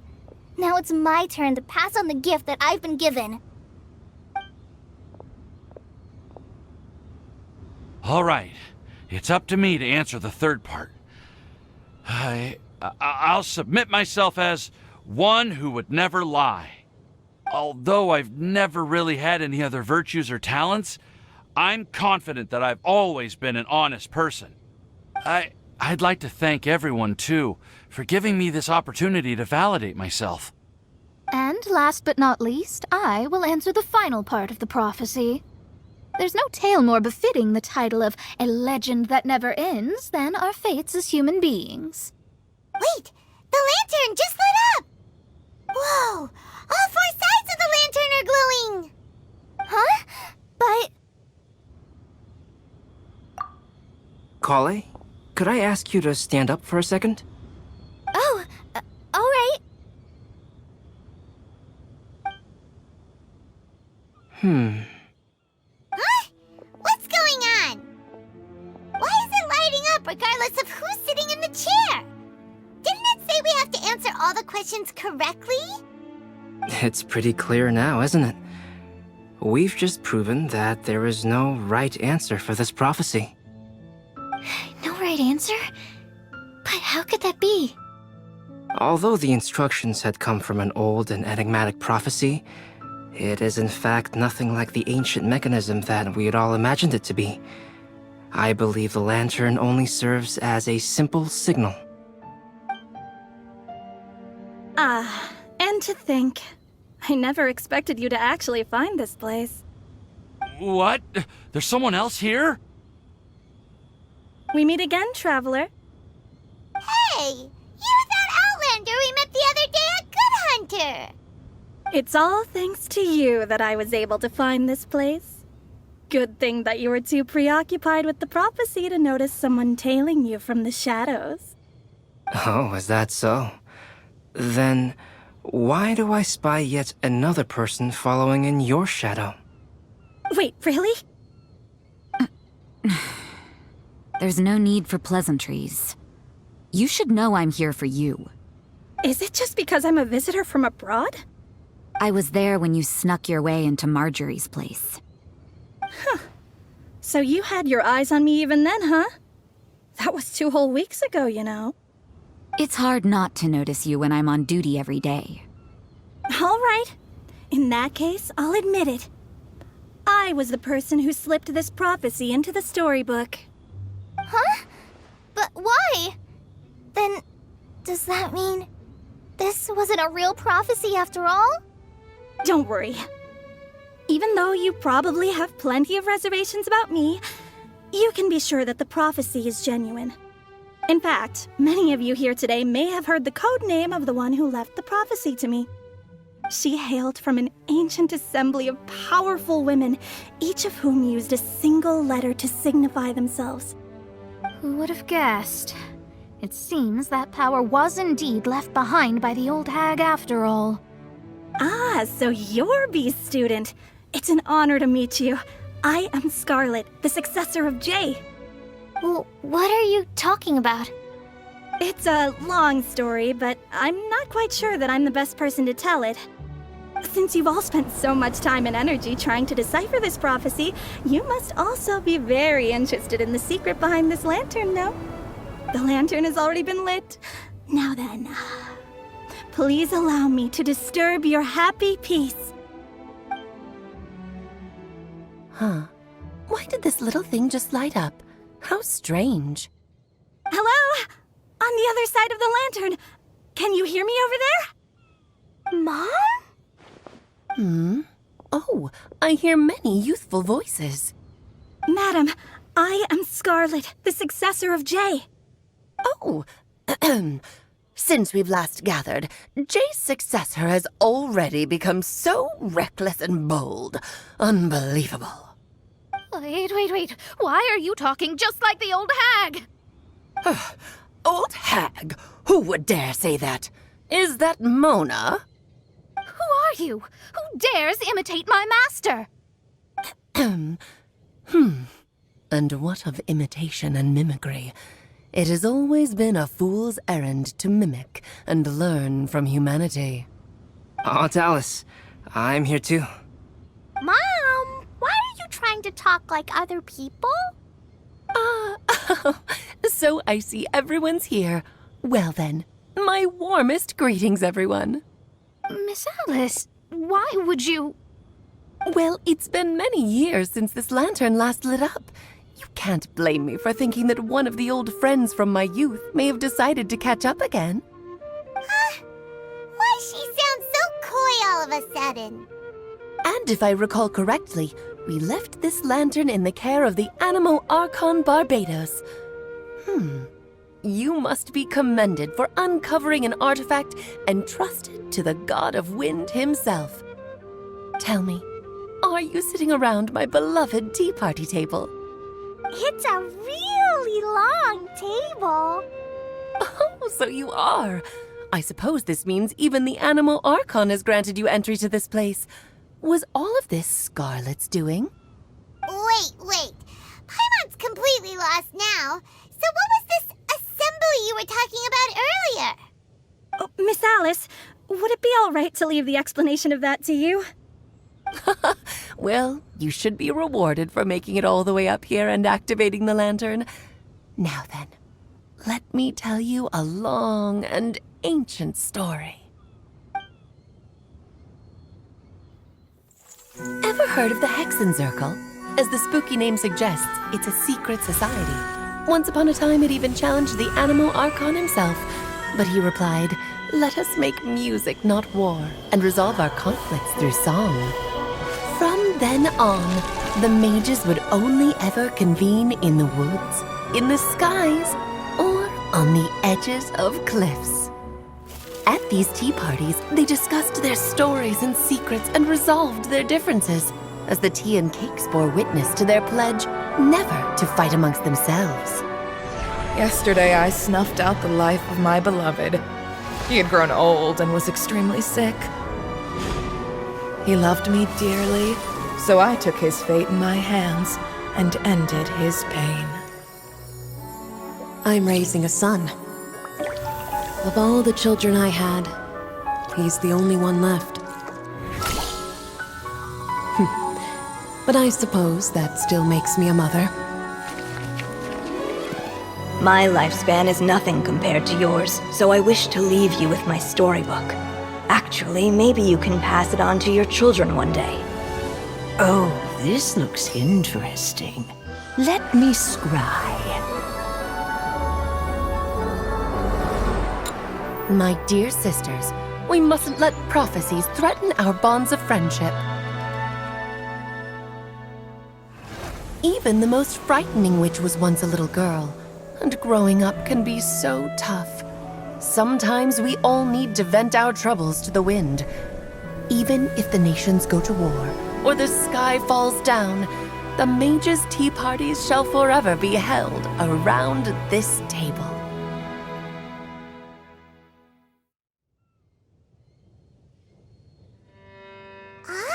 So this is where the legendary mages held their meetings. That's right. We often met here to chat and have tea. Then, what about the part saying that if we light the lantern of utmost joy, we'd receive a supreme blessing. About that. I never expected anyone other than Jay to actually read the full contents of that prophecy. It's a little embarrassing. The truth is, that prophecy was actually just a letter that we sent to Jay as a group the day before her wedding. So it was indeed written by all of you. I must thank you for resisting the urge to immediately reveal the truth to everybody, Albedo. Knowing you, you probably figured out everything the moment you laid eyes on the message. No, it took me a little longer than that. A flower that is not of this world, a guide who will never get lost, one who would never lie, and a legend that never ends. These 4 descriptions signify 4 individual mages. When a member of the organization had to leave the group to spend the rest of her days with her beloved, the other mages would write down this prophecy and send it to her to invite her for a final get-together. A flower that is not of this world signifies, of course, flowers that do not naturally exist in this world. This is the signature of our full name, Rhindaughter, also known as Gold. If there's anyone in this world who could create a flower species that does not yet exist, it would be her. The guide who will never get lost is N, otherwise known as Nicole. You may not have encountered her yet, but she is a truly extraordinary woman who has made this world's direction and order her subject of study. Some of you may be fortunate enough to have already heard her voice. Like a prophetess, she will only speak to guide people toward the truth when a change has occurred in the world. She has a tendency to suddenly speak in someone's mind without any warning. If one day you would be unfortunate enough to run into a truly dangerous situation, she may use her voice to guide the way forward for you. Who would have guessed that there are so many mysterious women in this world and that they would all know each other? The one who would never lie is me. I hope no one would take offense. It's just that I, Alice, or A for short, have always had a soft spot for those with sincerity and candor. As for a legend that never ends, you may not know M in person, but you've likely encountered one of her works. Have any of you ever read The Boar Princess? Huh? I'm pretty sure every child in Mondstadt has read that book. It's also one of my favorite stories. M was an exceptional human writer who used her prose to teach me the meaning of grief. Don't you think such a person would deserve a seat at the mage's table? Paimon's getting more and more lost. It may sound hard to believe, but I can attest to everything that Alice has said. Jay was also a mortal who aged and passed on, leaving her title to her students and followers. Alice, you've never acknowledged any of Jay's successors. It's now been centuries since the first of us took on her mantle. I've always wanted to meet you. Do you also want to become a mage? Title aside, I think I'm more interested in the meaning and purpose of the Hexen Circle. I used to think that the Hexen Circle was a group of women who could control the very fate of this world. But now, I've seen for myself that besides Jay, many other ordinary people were also among you. Do you think less of us now? No, not at all. My interest has been piqued, and I'm now even more drawn towards the idea of becoming a mage. You're right. I've never acknowledged any of Jay's successors, but you are different. You are much more fascinating than any of your predecessors. Oh, has someone finally piqued Aunt Alice's interest? Now is not a good time, Scarlet, but as soon as I am able, I will seek you out for a meeting.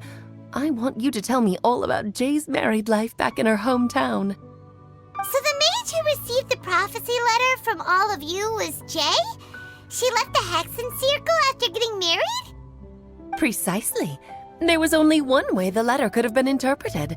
She would have known what we meant as soon as she saw the message. We were just asking one thing of her. Please come to see us again. Before you go and settle forever with your happiness, please come share some of it with your best friends and sisters. So, the Supreme Blessing actually meant...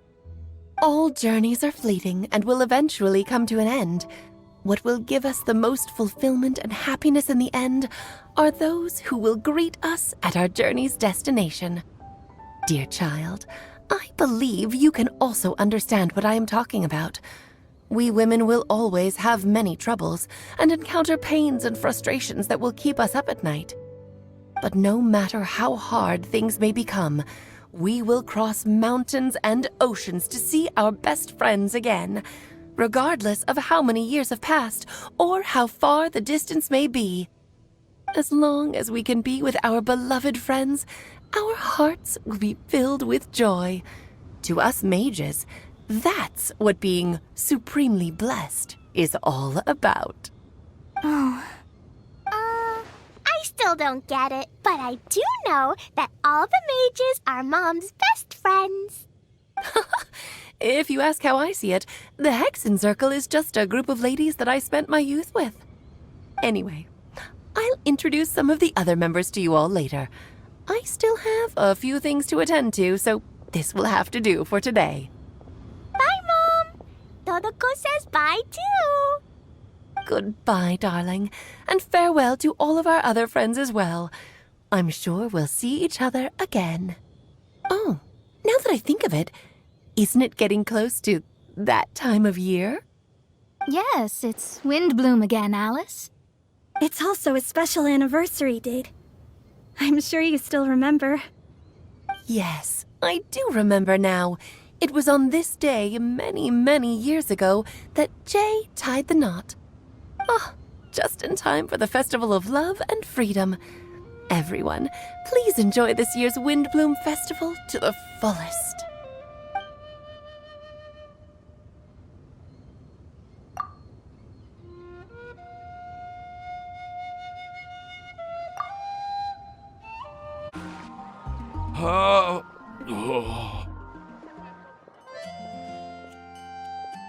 Are you okay, Timaeus? Maybe you'd feel better if you just, let it out. I'm fine. I'm just a little glider sick, that's all. You may want to look into getting your own gliding license when you have the time. It might prove helpful to you. Okay. Sure thing. It sounds like you've still got something on your mind. Why don't you tell us? We're all happy to listen. It's nothing, really. It's just... Well, Alice's story was really interesting and romantic. I won't argue about that. But still, the whole thing wasn't quite what I was hoping for. Of course, I didn't actually expect the Supreme Blessing to be real, but... Don't say that. None of this was your fault, Timaeus. Honestly, it's more on me for having agreed to be the Windblume Festival's special ambassador. Had I not asked for everyone's help... If anything, it should be my fault for finding that prophecy. Oh, no. I didn't mean to blame the two of you either. I just feel like this whole adventure didn't really end on a high note, and we also didn't really get anything out of it. But I'd say we still learned something new. Well, that aside, Timaeus, you still need to go to Liyue to apologize to Yingar, right? Do you want Kale and I to accompany you? Oh, Miss Yingar. Well, I mean, I just really don't want her to get mad at me. Now that I've come back to my senses, I really don't know what I should do. Hey, you three? You may want to look over there. Huh? Miss Yingar? Oh, so that's Miss Yingar? I've never met her before. Yep, that's her. And she actually came all the way to Mondstadt. I am so sorry, Miss Yingar, but how did you... I mean... Are you so happy just to see me? Of course I am. I'm so happy that, I don't, Sorry, I don't know what to say. I was ready to give you a harsh scolding, but Now that I've seen you like this, I suppose I could let you off the hook this time. You said you couldn't come to pick me up because of a very important matter, right? Well then, of course I had to come and find you instead. Should we go see how they're doing? Oh, I wouldn't. You'll get hit by a forest boar if you interrupt a couple's romantic conversation. Oh, really? We'll just leave them alone then.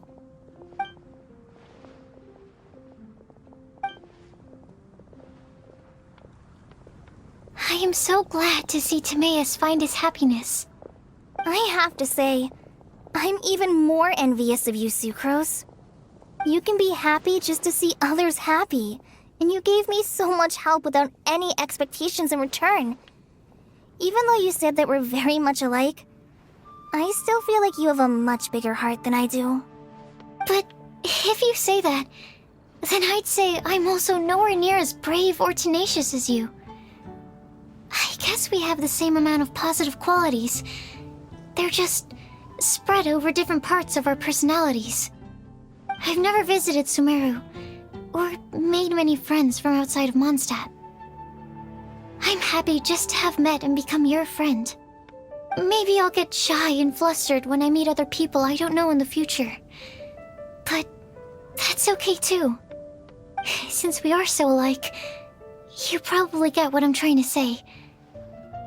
You just need to believe that all of your issues aren't really issues at all. But isn't it too late now for me to learn to accept myself? Well... Do you know anything about the blooming cycles of Cecilius? I may have read about that in a book before. That's a topic that my parents used to talk about back when they were still dating. Surprising, right? To think that people would talk about that while on a date. My mom brought it up at dinner one time last month. She called my dad the most boring man she knew, and said that he even turned up late to a date once, all with a smile on her face. But she also said that learning is just another part of life. It's never too late to start something, as long as you recognize that it's something good for you to do. Why don't you give it a try, Kale?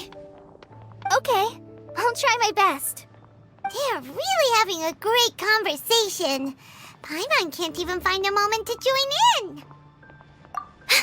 I nearly forgot. This is for you. This texture. Are these seeds? Yep. I believe I mentioned my sweet flower research to you before. These are the seeds of the sweet flower cultivars that I've worked on. It's nothing too special, but they're the best cultivars that I've made. So, I really hope that you'll like them. They're super sweet and easy to grow and keep. I'm also submitting them as my Windblooms for this year. I wish that the Animo Archon could also see how lovely they are. Thank you. I'll plant them in the Avidia forest and take good care of them. Kale, please take these notes with you. I've heard that you've been working hard on your studies, so I've prepared some study materials for you at Sucrose's request. Feel free to look through them whenever you can find the time. Mondstadt's doors will always remain open to you. Thank you so much. Really, I don't know what to say. I'm just really happy. Sucrose, now's your chance. Didn't you want to collect a breath of joy? You're right. I almost forgot. Kale, can you exhale once into this test tube? I will save this breath of joy and use it in my research. Oh, really? May I? Of course.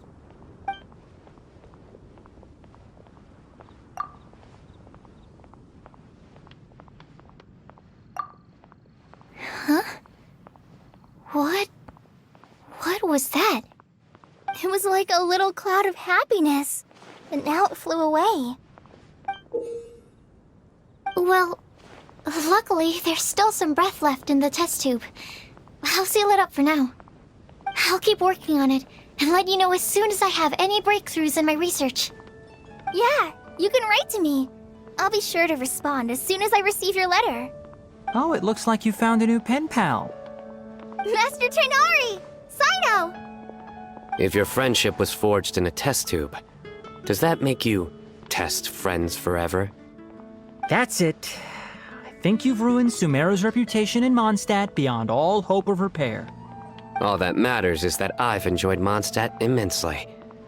The dragon here possesses a majestic form. Oh, that reminds me. Traveler, this card back is for you. Sino wanted you to have one for yourself. If I had to guess, I'd say he probably wants you to use it if you challenge him to a duel. I'm a master of the game. Do you dare challenge me? Can you believe this guy? Huh. Let's knock him off his high horse. Wait! I've got something to give you, too. Huh? Kale has a gift for us? Yeah! I figured I should follow local Mondstadt customs and prepared a few small things themed after the Windblume festival. I made these bookmarks from Sumeru roses at the hotel. I want to give them to Amber, Master Tainari, and Sino. During Windblume, Mondstadters offer flowers to the people most important to them. You three are family to me. But Tainari said that we're not anything like an academic family. He wouldn't write joint papers with us. Well, in this case, we can consider ourselves as regular siblings. And that should be just fine. I agree. Oh, and here are some Padisara seeds as well. These are for the Traveler, Paimon, and everyone else from Mondstadt. Whoa, are these really for us? So, are these your chosen Windblooms? Mm-hmm, one of them. Both Padisaras and Sumeru roses are my Windblooms. Although they're not native to Mondstadt, they are the flowers that can best express my feelings. I want to give them to the people I feel thankful for. To those who I wish to accompany as we greet more seasons and future Windblooms together. The real blessing in life is when you are surrounded by people who you'd miss day and night, and who you'd want to see even if that meant crossing mountains and oceans to do so. I'm so happy to hear you say that. Sucrose, do you see that cloud over there? Huh?